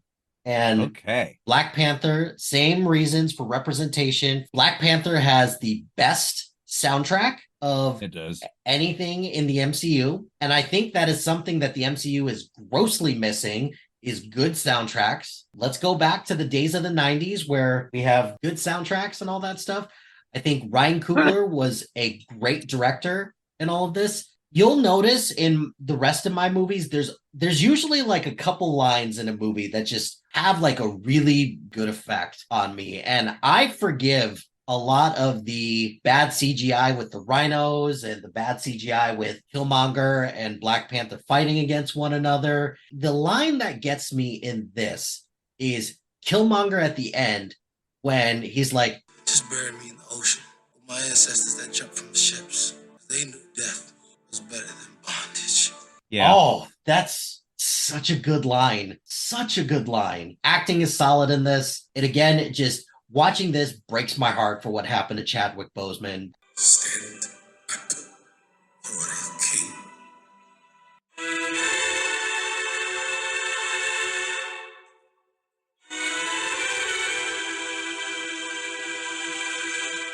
I even don't mind the Andy Serkis in this. Andy Serkis. Don't mind. Andy Serkis was amazing in this. What are you talking about? No. Like, there's an argument out there that says Andy Serkis is kind of just like an ancillary character. Oh, he kind of got done dirty.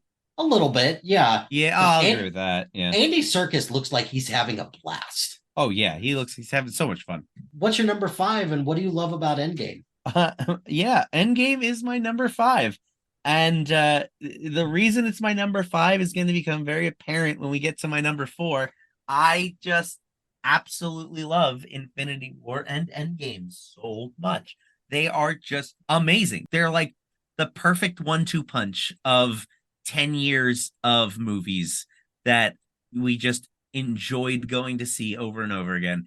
And I can't not get chills remembering that experience from the theater, that opening night crowd when the hammer lifts and it's Captain America who gets it. We went nuts.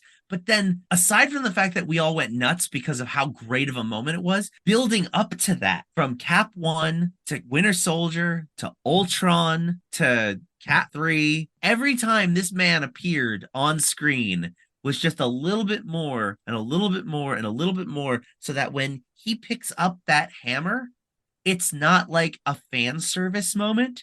It's like they earned it 100%. When everyone comes out of those portals, the feelings you feel when he says Avengers Assemble, another moment that they could have given it to us before now. This is the 4th Avengers movie, and this is the first time we're hearing Avengers Assemble. They held it back because they knew they wanted to use it right. The Avengers score that they had in the first movie, they tweaked in the second movie, but then brought back for Infinity War and are using again here. Like, it's just chills down the block. I get choked up watching the portal scene every single time. And then just, I know that a lot of people don't like the beginning of the movie because it's kind of slow leading up. I really enjoy the whole time heist thing, the incorporation of Ant-Man, especially after how much I liked Ant-Man and the Wasp. I like how he comes back. I think it's silly that a rat lets him out. Like, that's fun.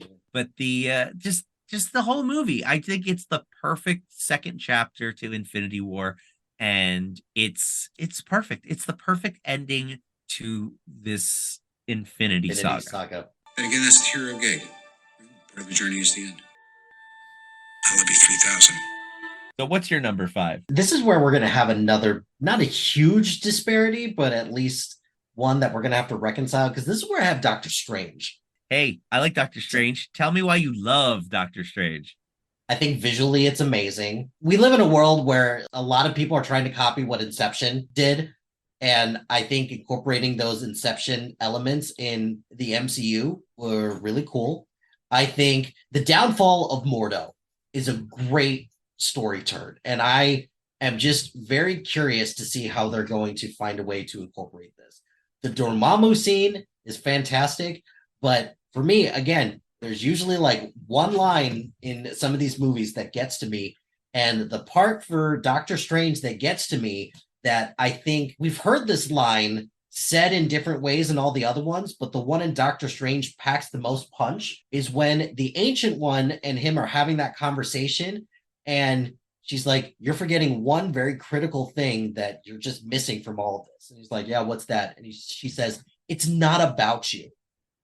And that's the thing that kind of ultimately like shifts his focus. I got chills when I heard that line. And that is something that all of these heroes have had to figure out at some point or another. But Doctor Strange, unfortunately, is the one that has to have it told to him because he's that much of an asshole. Yeah, about he it. is. I think Tilda Swinton is an underrated part of the MCU as the Ancient One. It's precisely what kept you from greatness.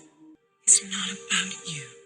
So that's my number 5. What is your number 4? I let the cat out of the bag on this one too. This is where I have Infinity War. I think Infinity War and Endgame are a 1-2 punch. They're a movie. They're like a single movie. I know they're 2 movies, but to me, you can't have one without the other. When ranking them, I think Infinity War is just slightly better than Endgame in the sense that it is a more complete movie. You can watch Infinity War on its own, but I kind of feel like I need to watch Infinity War to watch Endgame. I don't just toss Endgame on, because Endgame is the perfect conclusion, but Infinity War is really Thanos' story, and I really love how it ends. I was begging at the end of that movie for him to snap his fingers. I'm like, he has to. And then he did, and I was like, oh, good. I'm a monster. Did you do it? Yes, What did it cost? everything. It's the perfect ending to that story. Everything in it from start to finish. The way that it opens, the conflict with Thor, the way that it juggles all of these characters, and just expertly so. There are moments where you don't even see certain characters for almost an hour. But then when they come back, it's like they never even left. Yeah. And they get to the part where they're all getting ready for Thanos's army in one way or another. And there's still like an hour and 10 minutes of the movie left. And from the moment Thanos walks out of that portal onto Titan and confronts Doctor Strange to the very end, it is non-stop. Actually, and I love every minute of it. Actually, you go back a little bit further, even from when they get to Wakanda. It's back a little bit of ways, and you want to know why? Because I just rewatched it today. The whole movie is nonstop.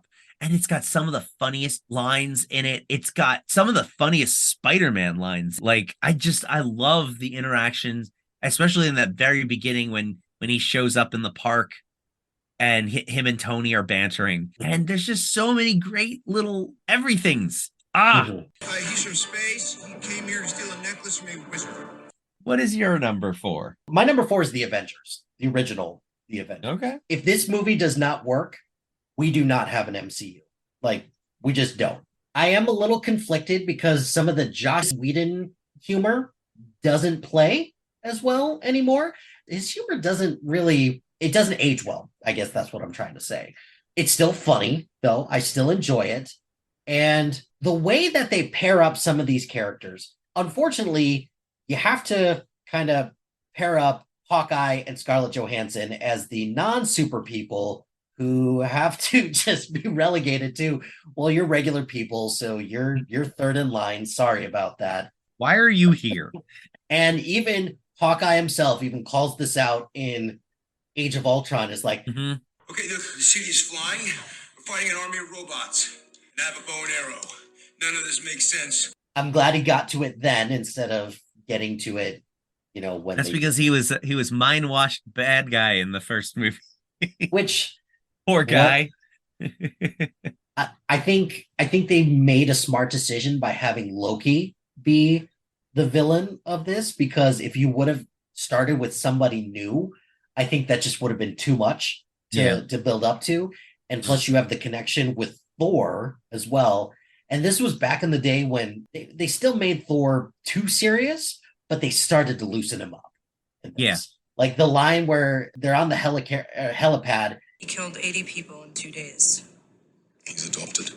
That's where you start to see it's like Chris Hemsworth, he's got some comedic chops. He's not just shouting and all that stuff. He's the perfect side character Thor. Yes. Like that's what I like about this movie is that they showed off their leading character strengths. Tony and Cap are kind of the main characters, but like the rest of them get to be side characters, and they work so well as side characters too. I do not care how many times I saw that damn trailer and that scene that just spins around with all of them in a group like that. I don't care how many times I see that. I still get chills. Me too. It's so good. Part of it is the music. Oh, so yeah. Because when they do that spin around in Endgame, they don't play the Avengers music. They're playing different music. And my brain like goes, yeah, like it doesn't like it. I'm like, I don't know what you're doing, but it's wrong. There's a lot to love about the Avengers. And that's one where I just remember seeing it and I was just on the edge of my seat the last act, pretty much when they get to New York. That Battle of New York will go down as one of the best scenes from any Avengers movie. And the ending of it is great because all this crap that they gave Tony was like, hey, you're not the guy who's going to take the hit and make that sacrifice. Like, oh, yes, he will. And just you wait. He eventually does for the greater good. See, they set it up here and paid it off in Endgame. Endgame is amazing. So yeah, the Avengers is great. I don't want this to sound corny, but the Avengers for me, it's as close to a dream come true for me as a movie lover and a comic lover as I think I've ever gotten in a movie. This could have not worked in so many ways, and for it to work as much as it did is just a testament to how great of a movie is. There's a shawarma joint about 2 blocks from here. I don't know what it is, but I want to try it. What is your number 3? Yes, my number 3 is WandaVision. This is, we've said it 100 times now, different will always win out the day. And this is not only different, but it is the most cool creative idea possibly ever. Episodes are based on old TV sitcoms. I was in heaven. The Dick Van Dyke one, the Bewitched, those two back to back. Oh my God, I loved them so much. In fact, the Bewitched one, I know a lot of people say that the Bewitched one is not as good. That one's like my favorite one. Like episode 2, I think is just the perfect encapsulation of what this show is and what it could be. And then it only just got more crazy and zany from there. The fact that they toss in that episode midway that gives us more of Monica's story, it's so well paced. And if you ignore all of the internet banter and the speculations from week to week, and you just take the show as it was presented, it's just so good. And it leaves Wanda in such a great place. And that costume they give her, oh, the Scarlet Witch costume is so cool. And then Vision in it is great. And what ends up being is just super emotional. I think my only negative of the entire show is the fact that Billy and Tommy were her kids for like a week. And then the way that she pines for them in Multiverse of Madness, just that's the only thing that rings a little false. I understand going through that emotional psychological trauma, but at the same time, it's just a little like, all right. I mean, you made them up a week ago. I would have hoped that this took place more over a longer period of time, but they do make it kind of clear like this is like a 10 days max. That's how long it was. But I don't know. There's just so much there to love. And I think that it was like a perfect show. This is lower on my list because we didn't get Mephisto. No, I'm just kidding. I mean, honestly, that is one of those things where it's just like, oh man, I bet you they're kicking themselves so hard for not having gone to a tease at least. Like, tease it out a little, because it would make total sense with Agatha being a witch. Her boss would be the devil, right? Like, right? That would make sense. Just tease it a little. But oh well, what are you gonna do? But I mean, and that whole episode where she's going through her trauma in the past, and that leads to the epic line, What is grief, if not love persevering? That's just so wonderful. To have it in this Marvel show with two obscure characters who were barely background in 2 other movies, that they were given their own spotlight. And that's what these TV shows should have always been, giving these side characters their chance to shine in a format that allowed for you to tell a full story. Can you imagine if halfway through WandaVision they were like, nope, split it into 2 seasons and add 7 more episodes, like, but keep the story as is. Like, I mean, it would have completely ruined the show. And I really wish that they had been brave enough to say, you know what, Falcon and the Winter Soldier probably only needs 4 episodes. You know what, Loki should probably be 10. Moon Knight, make it 7. Like, I wish they had the gall to just be different and tell the story in the time frame that they wanted to and not stick to a format. Like, and WandaVision, I feel, is the only one that they did. Yes, I would have to agree with that. And that's why it is my number 3 favorite MCU. What's your number 3? My number 3 is Iron Man. And I give Iron Man a lot of credit for being the first, but it's not just because it was the first, it was because it was good. And it also happened to be the first. Yes. Robert Downey Jr. might be the greatest casting of anyone in the MCU. Like, it's not even close. Like, he was perfect for the role. Yeah, he sure was. I think his character arc in this is really great, with him being kidnapped. That was really good. I think his side character that doesn't get talked about enough about his impact is Jensen. The mark that he leaves is just like, Move from me, come on, we got a plan, we're gonna stick to it. This was always the plan. Don't waste your life. The impact he has on Tony throughout is remarkable. There's so much that this sets up that doesn't pay off until later on. And that's great, because I don't even think that anybody involved in this thought that this was going to do as well as it did. And word on the street is they were doing rewrites as they were filming it. So this movie should have been a colossal disaster. But it wasn't, and it's great. I also don't think Jon Favreau gets enough credit for the direction. He's great in this, and he's pulling double duty as Happy Hogan. Let me tell you something. You know what happened when I told people it was Iron Man's bodyguard? They would laugh in my face. That's my number 3. So what's your number 2? My number 2 is Guardians of the Galaxy Volume 1. Me too. Yeah, we did it. We did only one tonight, so only one tonight. But hey, you know what? This is a good one to have at the same place. One. It is. Realistically, it's probably the best movie that Marvel has ever made.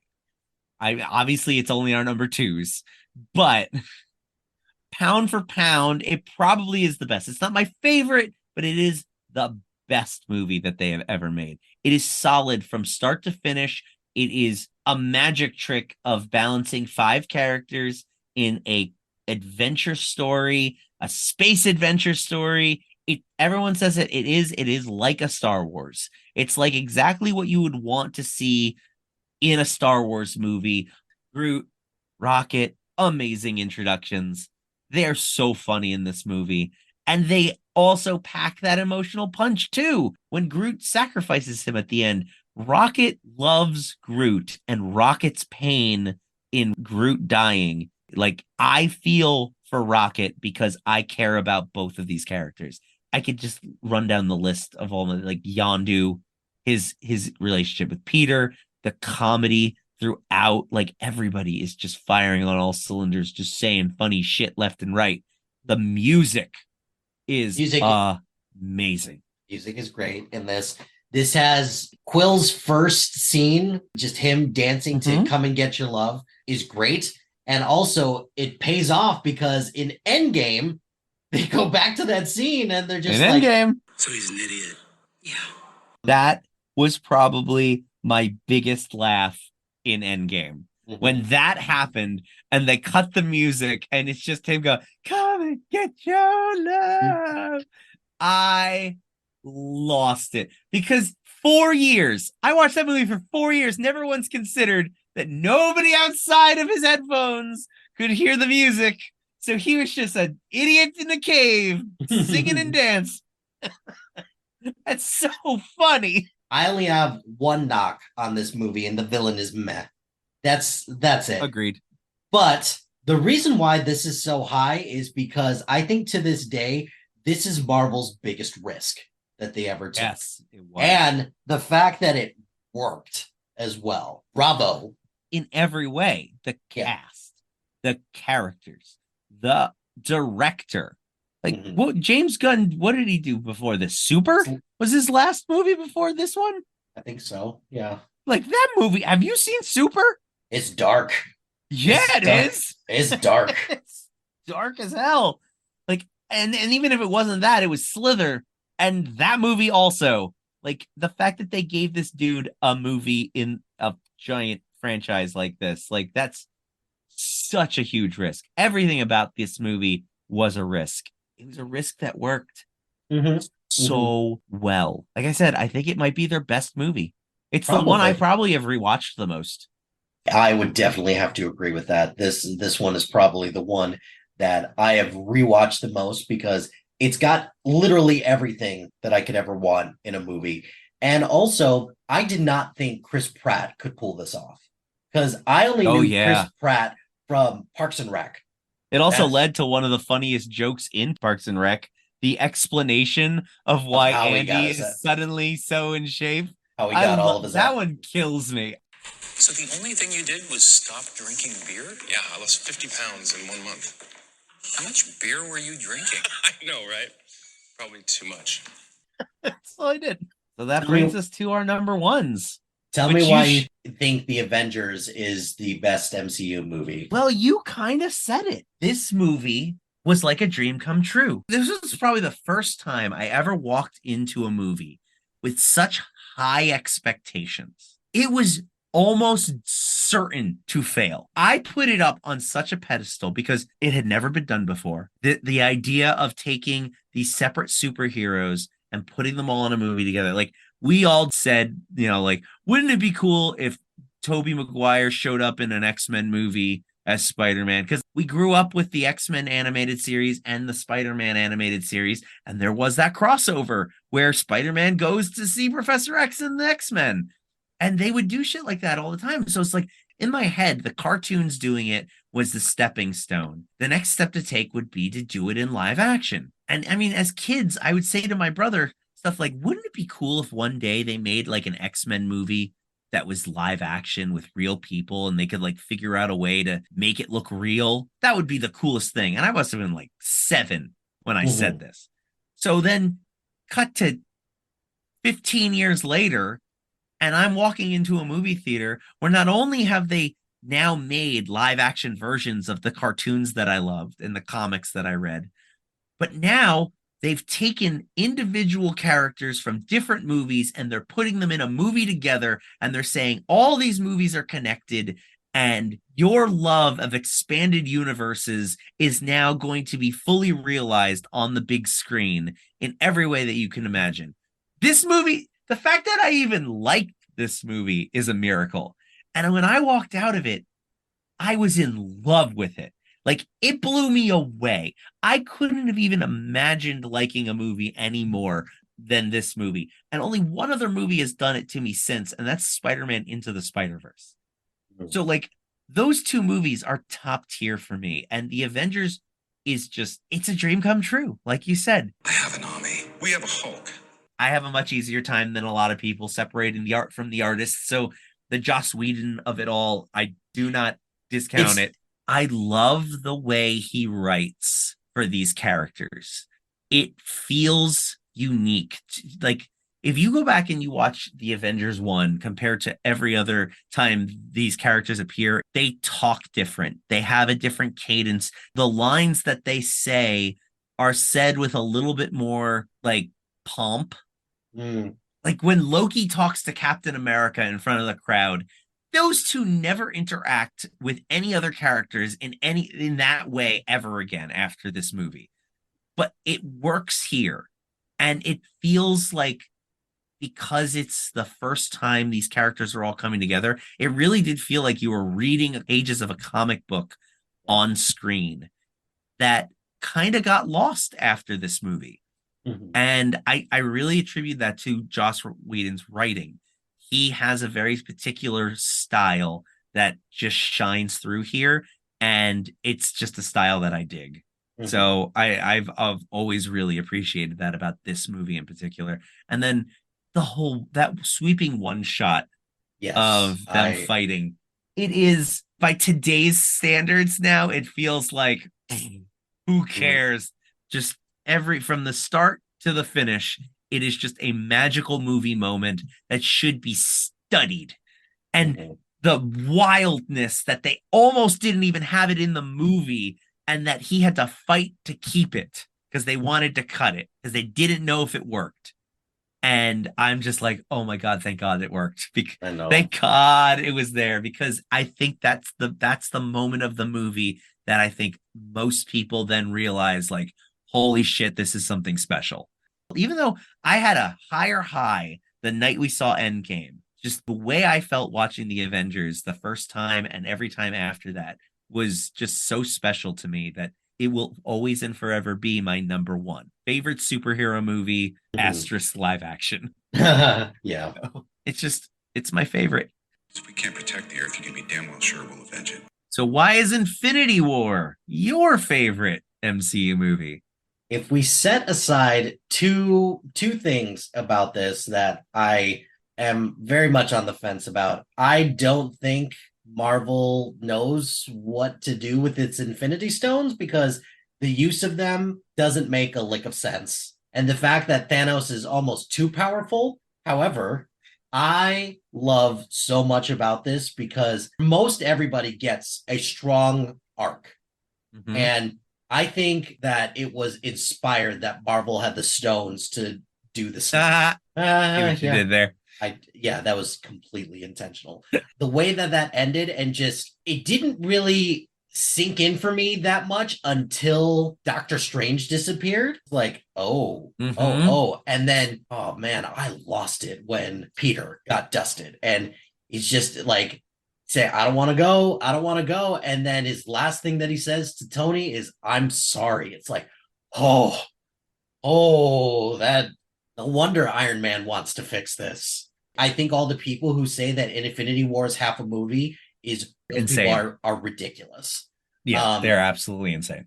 I know for me, this was the movie that I was confident that, okay, if we're moving on to this new phase, the new face of the MCU should be Black Panther, because the way that he just carries himself, and he's like Captain America in so many different ways, or in so many ways, but he's also different because, he's a king. He's got, deep cultural roots and things like that.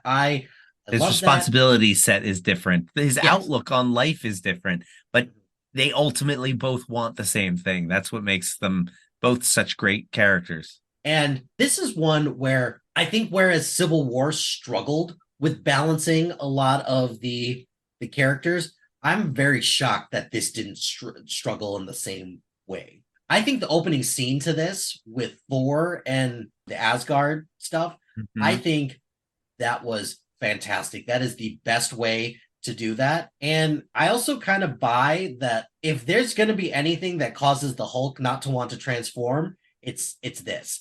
And that's when it's like, oh, this guy is serious. This is one that just, from just a filmmaking standpoint, from balancing everything, and just the way that it ends, although we just both said that Guardians of the Galaxy is Marvel's best movie, I think this is the one that is probably the best quality. It's definitely ambitious. I think this is the stepping stone of ambition. They figured out Avengers, they figured out Guardians of the Galaxy, and they said, what if Avengers and Guardians of the Galaxy?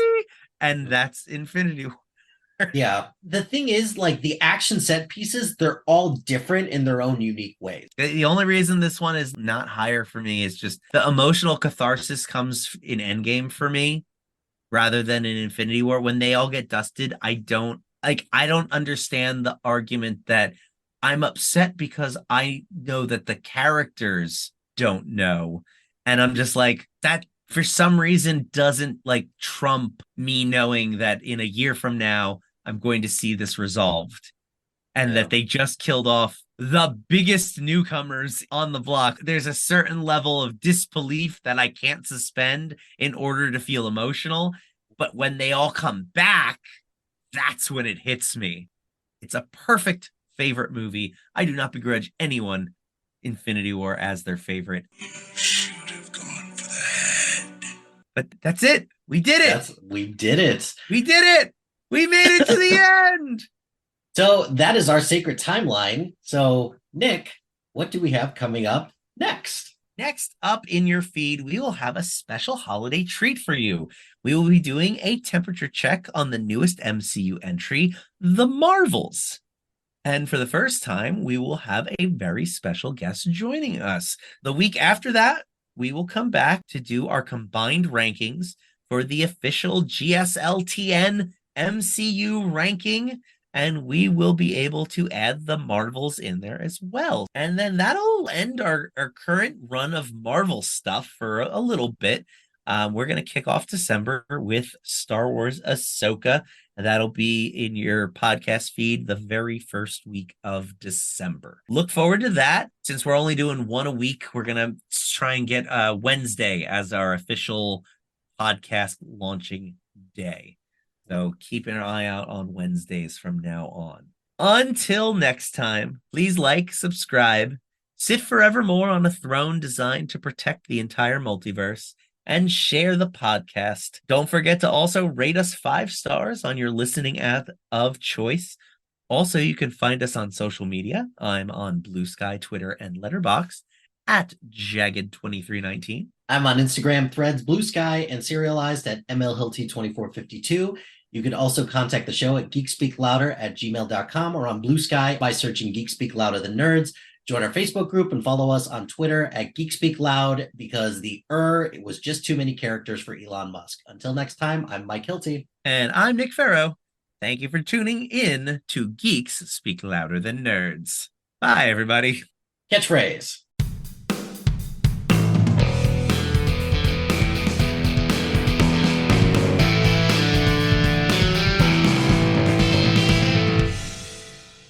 Wow. Oh no, I made us laugh. We're going.